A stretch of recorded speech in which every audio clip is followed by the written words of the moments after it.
Пускай Кракена.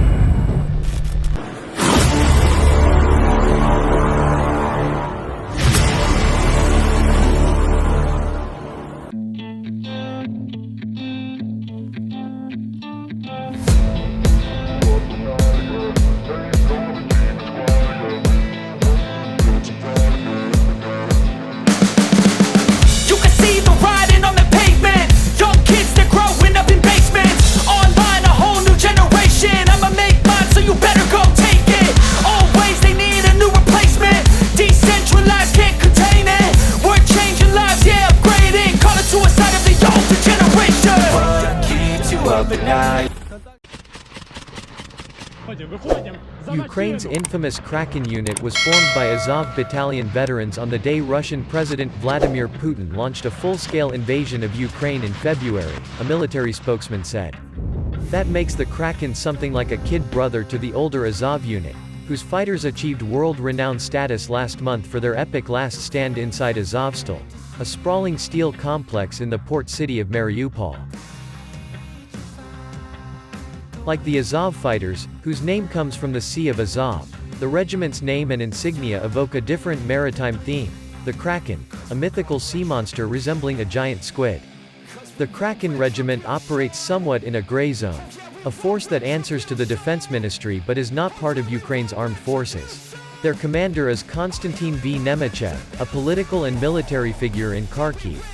The son of a schoolteacher and an electrician, Nemechev, 26, launched a political career in the right-wing National Corps Party before he graduated from college, including an unsuccessful bid last year to become Kharkiv's mayor. He drew heavily on the support of rowdy young soccer fans, many of whom now serve in his unit. Now that the Azov Battalion has been decimated, the Kraken stand to become Ukraine's most famous band of volunteers, and arguably most controversial, like their Azov brethren. Critics said both have drawn fighters from ultranationalist and far-right groups, an allegation their soldiers reject as Russian propaganda. Although the commanders have acknowledged that far-right soldiers might be among their ranks, they said they are outnumbered by a more diverse group dedicated to defending Ukraine. The Kraken unit operates somewhat in a gray zone, a force that answers to the defense ministry but is not part of Ukraine's armed forces. Soldiers in Ruska-Lozova say the unit has about 1,800 soldiers. The military spokesman declined to say how many serve in the unit. The Kraken unit, which in recent weeks has helped take back villages north of Kharkiv, filled its ranks with gym rats, bouncers and ultras, the professional soccer fans who sometimes showed their love for Kharkiv's medalist team with riotous behavior. Many also hung out at the same sports bar, a place called The Wall, that was bombed, allegedly by Russian separatists, in 2014. 11 patrons were injured. But their unit also draws veterans from the regular army, battle-tested paramilitary fighters from Donbas and other volunteers who range in age from 25 to 60. William, who would only give his first name because of concerns for his family's safety, hitchhiked approximately 325 miles from Kyiv to join friends in the unit near the Kharkiv front. Now he walks with a limp from a Russian-made claymore mine that peppered his right leg with shrapnel.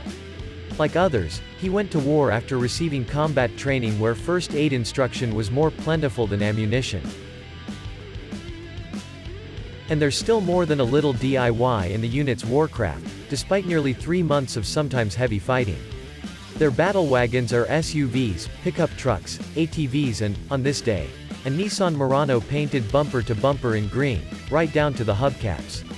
The camouflage on Anton's AK-74 is homemade, too.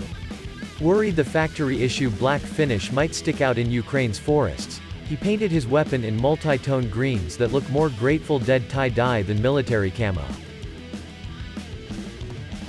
As in so many other places, Russian occupiers drank heavily and looted local homes and businesses, villagers said. Maliv's mother, Claudia, 81, described how Russians even fed the local citizens meat they had stolen from a local processing plant when the conversation was interrupted by the sound of a Russian drone overhead. "It's buzzing," Maliv said, hushing everyone. Russians often use drones to identify targets to attack.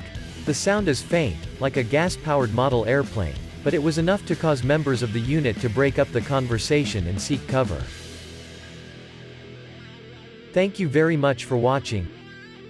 We hope you enjoyed this episode. Don't forget to hit the like and subscribe button so you can be alerted to our next video. We'll see you again soon on Warzone.